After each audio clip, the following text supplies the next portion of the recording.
బ్రతికున్నన్నాళ్ళు నీ భజన తప్పనుగాని మరణకాలమునందు మరతునేమో.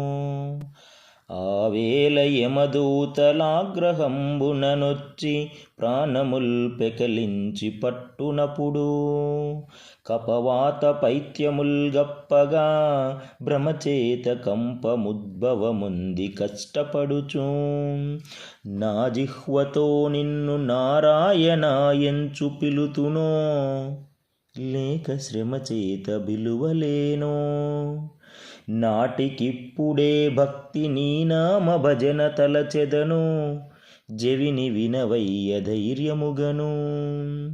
శ్రీభూషణ వికాస శ్రీధర్మపుర నివాస దుష్ట సంహార నారసింహ దురిత దూరా.